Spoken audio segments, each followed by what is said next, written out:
I never thought a 12-hour Greyhound bus ride from Portland to San Francisco would change my life, but that's exactly what happened the night I met him. I was running away from something, though I didn't want to admit it at the time.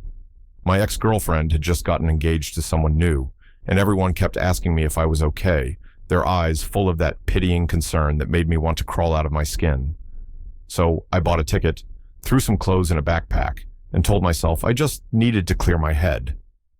The bus station smelled like burnt coffee and cleaning solution, that particular scent that exists nowhere else in the world. I clutched my ticket and avoided eye contact with anyone, the way you do when you're traveling alone and don't want to get stuck next to someone chatty for half a day. The departure board flickered with delayed times, and I shifted my weight from foot to foot, already regretting the decision to take the bus instead of flying. But my bank account had made that choice for me, really. When they finally called for boarding, I shuffled into line with everyone else. College students with enormous backpacks, an elderly couple holding hands, a woman with 2 small children who already looked exhausted, and him. I noticed him because he was reading a beat-up paperback copy of East of Eden, one of my favorite books, and there was something about the way he held it, like it was precious. He had dark hair that fell across his forehead, and when he looked up from the page, his eyes were this warm brown that reminded me of coffee with too much cream. He smiled at someone ahead of him in line, and I felt something twist in my chest that I immediately pushed away. I found a window seat about halfway back and settled in, hoping no one would sit next to me. I had my phone, my headphones, a book I probably wouldn't read, and a neck pillow that had seen better days. The bus filled up slowly, people claiming seats and rearranging bags in the overhead compartments. I kept my eyes fixed on my phone screen, scrolling through nothing, just trying to look occupied. Then I heard a voice, low and a little hesitant. "Hey, is this seat taken?" I looked up, and it was him, the guy with the Steinbeck novel. Up close, I could see he had a small scar above his left eyebrow, and the kind of stubble that suggested he'd started growing it intentionally, but wasn't quite committed yet.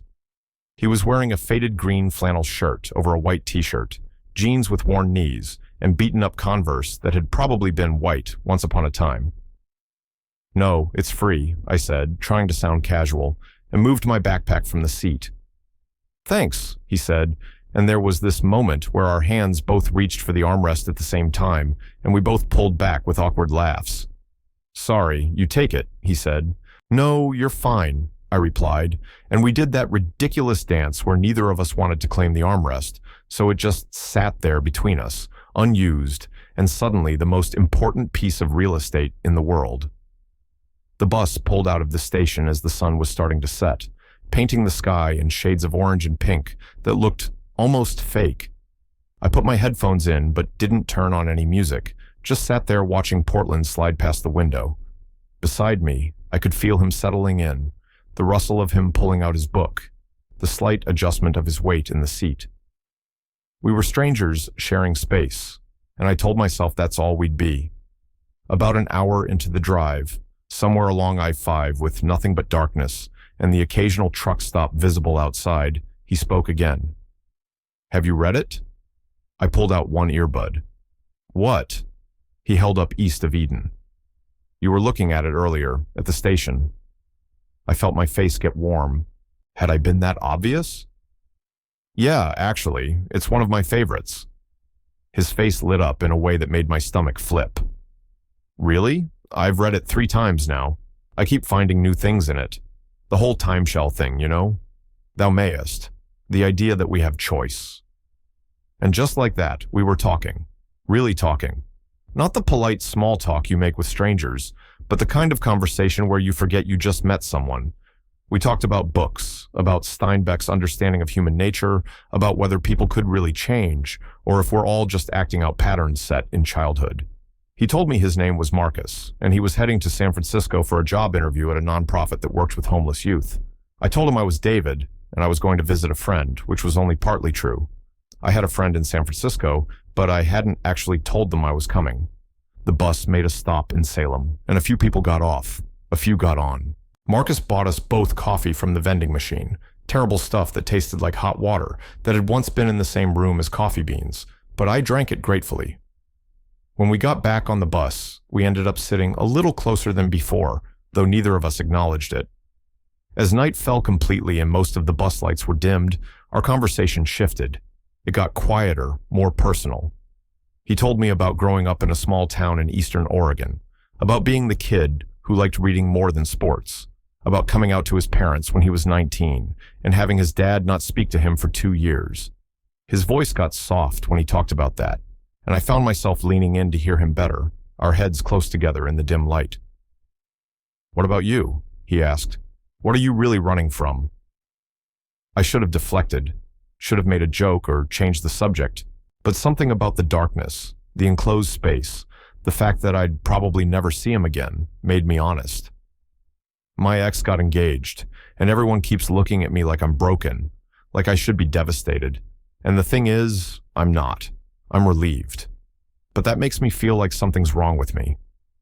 Marcus was quiet for a moment, and I worried I'd said too much, been too honest with a stranger, but then he said, "Maybe nothing's wrong with you. Maybe you just hadn't found the right person." The way he said it, looking at me in the darkness with those warm eyes, made something in my chest crack open. Around Eugene, the temperature on the bus dropped. The driver had the AC cranked up, and I could see my breath in the air. I wrapped my arms around myself, regretting that I'd packed my hoodie in my backpack, which was now in the overhead compartment. I didn't want to make a fuss by getting it down. Marcus noticed. Of course he noticed. "Cold?" "A little, it's fine." He reached up and pulled down his own bag, rummaging through it. "Here," he said, pulling out a dark blue blanket, the kind that's soft and worn from many uses. "I always bring this on long trips. We can share." I should have said no, should have insisted I was fine. But I was freezing, and the blanket looked warm, and there was something about the way he offered it, casual but kind, that made me nod. He unfolded it and spread it over both our laps. It wasn't quite big enough for 2 people, so we had to sit close, our shoulders pressed together, our thighs touching through our jeans. The blanket smelled like cedar and something else, something that might have been his laundry detergent or cologne or just him. "Better?" he asked, and his voice was close to my ear, making the hair on the back of my neck stand up. "Yeah," I managed. "Thanks." We stayed like that as the bus rolled through the darkness, eating up miles of highway. Most of the other passengers were asleep or trying to be, heads tilted at uncomfortable angles, the occasional snore breaking the silence. But Marcus and I were both awake, hyper-aware of every point where our bodies touched. Under the blanket, I could feel the warmth of his leg against mine, and I wondered if he could feel my heart hammering in my chest. "Can I tell you something?" he said after a while, his voice barely above a whisper. Sure. I saw you at the station before we got on the bus, and I thought you looked sad, but also interesting, like you had a story. And when I got on and saw the empty seat next to you, I was hoping you wouldn't mind if I sat there." I turned to look at him, and our faces were so close in the darkness. "You chose to sit next to me?" "Yeah, is that weird?" "No," I said, and my voice came out rougher than I intended. "No, it's not weird." His hand moved under the blanket, and suddenly his fingers were brushing against mine, tentative, questioning. I should have pulled away, should have remembered that I was running from a failed relationship, that I didn't know this person, that this was crazy. But instead, I let my fingers intertwine with his, and the feeling of his hand in mine felt like coming home. We didn't talk much after that. We didn't need to. We sat there in the darkness, holding hands under the blanket like teenagers, our shoulders pressed together, and it felt like the most natural thing in the world. At some point, my head ended up resting on his shoulder, and his head tilted to rest against mine, and I felt more at peace than I had in months. The bus made stops in Medford and Reading, the harsh fluorescent lights of rest, stops briefly intruding on our cocoon of darkness, but we barely moved, reluctant to break whatever spell had been cast. Other passengers shuffled on and off, but we stayed wrapped in that blanket, in each other's warmth. Around 3 a.m, somewhere in Northern California, Marcus spoke again, his voice sleepy and soft. "David?" "Yeah?" "I'm really glad you got on this bus." I squeezed his hand. "Me too." "I know this is crazy. We just met. but I feel like I've known you longer." "I know what you mean." He shifted slightly, and I lifted my head from his shoulder. In the dim light, I could just make out his features, the way he was looking at me with an expression I couldn't quite read. "Can I kiss you?" he asked, and the vulnerability in his voice made my breath catch. I nodded, not trusting my voice, and then his lips were on mine, soft and warm, and tasting like terrible vending machine coffee and something sweeter. It was a gentle kiss, tentative, asking permission with every second. I kissed him back, my free hand coming up to cup his face, feeling the stubble under my palm. When we pulled apart, we were both smiling like idiots. "Okay," he whispered. "Okay." We kissed again, longer this time, and I felt like I was falling and flying at the same time. His hand came up to tangle in my hair, and I made a small sound that should have embarrassed me but didn't. We were on a Greyhound bus in the middle of the night, surrounded by sleeping strangers, and it was perfect. Eventually, we settled back into our seats, still holding hands under the blanket, stealing kisses when we thought no one was looking. I felt drunk on it, on him, on the impossibility of this connection. This wasn't how things like this happened in real life. You didn't meet someone on a bus and feel like your entire world had shifted on its axis. As dawn started to break, painting the sky in shades of gold and pink, we talked about what happened next. He had his interview at 10. I had nowhere I needed to be. He gave me his number, and I gave him mine, and we made plans to meet for dinner that night, assuming his interview went well, and he didn't decide I was some kind of bus ride fever dream. "What if this doesn't make sense in the daylight?" I asked, voicing the fear that had been growing as we got closer to San Francisco. Marcus squeezed my hand. "Then we'll figure it out." "But David, I don't think this is just a bus thing. I think this is a real thing." I wanted to believe him, and looking at him in the early morning light, his hair messed up from sleeping, his eyes warm and certain, I found that I did. The bus pulled into the San Francisco station at 8:30, and suddenly we were in the harsh reality of fluorescent lights and the smell of exhaust and people rushing to get their bags. We stood on the sidewalk outside, our backpacks at our feet, and I felt panic rising in my chest. What if he walked away and I never saw him again? What if this had just been a beautiful moment that couldn't survive outside the bubble of that bus ride? But Marcus stepped closer, cupped my face in both hands, and kissed me right there on the sidewalk, not caring who saw. When he pulled back, he was smiling. "Dinner tonight, 7 o'clock. There's a Thai place in the Mission I've been wanting to try. Don't stand me up, okay?" "I won't," I promised. He kissed me again, quick and sweet, then shouldered his backpack. "I have to go get ready for this interview. But David, last night was the best bus ride of my life." I watched him walk away, my heart doing gymnastics in my chest, and pulled out my phone to text my friend that I was in town and needed a place to crash. Then I looked down at my phone and saw Marcus had already texted me, just an address and a time, followed by a heart emoji. That was 6 months ago. Marcus got the job. I ended up moving to San Francisco 2 months later. We're living together now in a tiny apartment in the Mission, and that blue blanket is folded at the foot of our bed.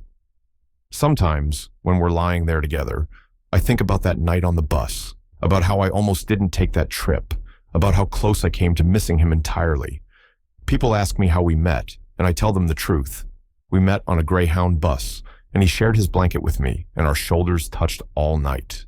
And somehow, in the darkness and the miles between Portland and San Francisco, I found exactly what I didn't know I was looking for. I learned that sometimes the best things in life happen when you stop running from pain and start being open to possibility.